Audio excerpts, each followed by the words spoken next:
ঘরোয়া এক দুপুর জানালার পাশে বসে গরম গরম ভাত বা পরোটা আর তার পাশে যদি থাকে একটুখানি ঝাল মশলা মাখা পনির। আজকের রান্নাটা ঠিক তেমনই, একদিকে গন্ধে নাক টানবে আর অন্যদিকে ঝাল মিঠে স্বাদে মন ভরে যাবে। এটা শুধু মশলা পনির না, এটা সেই স্বাদের গল্প যেটা একবার মুখে গেলে ভুলতে পারবে না। নমস্কার, রঞ্জু স্পাইসে সবাইকে স্বাগত। প্রথমে আমার রান্নাটা করতে যে উপকরণটা লেগেছে সেটা পনির। পনিরগুলোকে আমি এইভাবে কেটে নিচ্ছি, দেখুন ঠিক এইভাবে। তারপর এইরকমভাবে কেটে নিচ্ছি। চাইলে এখানে আপনারা অন্যরকম শেপেও কেটে নিতে পারবেন।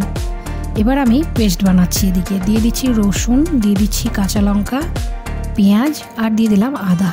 দিয়ে এর মধ্যে এবার দিয়ে দিব শুকনো লঙ্কা দুটো আর অল্প জল, আর দিয়ে দিলাম গোটা জিরে। দিয়ে এবার এদিকে আমি পেস্ট তৈরি করে নিচ্ছি। আর অন্যদিকে কড়াইয়ে গরম করে সর্ষের তেল দিয়ে দিলাম। তেলটা আমার গরম হয়ে গেছে, তার মধ্যে দিয়ে দিলাম পনির। পনিরগুলোকে আমি ভালো করে ভেজে নিচ্ছি, বেশ কড়া করে ভেজে নেব।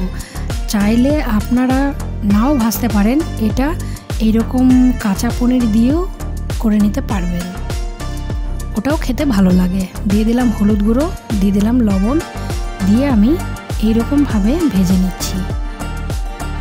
একদম ছোট আঁচে এইরকমভাবে ভেজে নেবেন। দেখুন ঠিক এইরকম কড়া করে ভেজে নিয়েছি।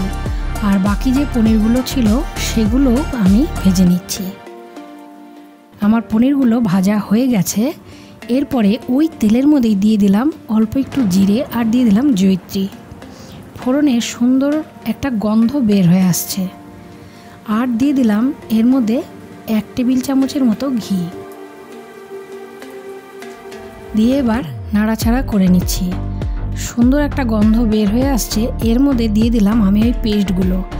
দিয়ে এবার ভালো করে কষিয়ে নেব যতক্ষণ না তেল বের হয়ে আসছে। এর মধ্যে দিয়ে দিলাম লবণ, দিয়ে দিলাম হলুদ গুঁড়ো, আর দিয়ে দিব শুকনো লঙ্কার গুঁড়ো। যে যেরকম পরিমাণে ঝাল খাবেন ঠিক সেই রকম পরিমাণে ঝাল আপনারা এখানে ব্যবহার করতে পারবেন।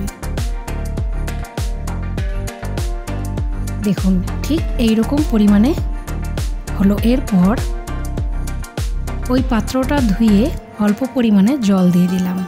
মশলার পাত্রটা ধুয়ে অল্প পরিমাণে জল দিয়ে দিলাম। দিয়ে একটু ফুটে উঠলো, তার মধ্যে দিয়ে দিলাম পনির।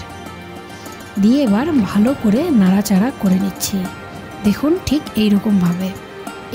এরপর দিয়ে দিলাম এর মধ্যে 1 কাপের মতো গরম জল।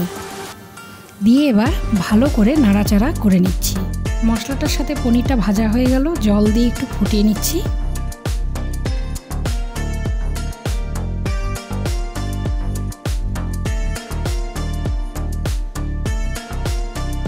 তারপর দিয়ে দিলাম গরম মশলা, তারপর দিয়ে দিলাম একটু চিনি। চাইলে আপনারা নাও দিতে পারেন। দিয়ে এবার ভালো করে নাড়াচাড়া করে নিচ্ছি। দেখুন ঠিক এইরকম পরিমাণে আমার রান্নাটা হয়েছে।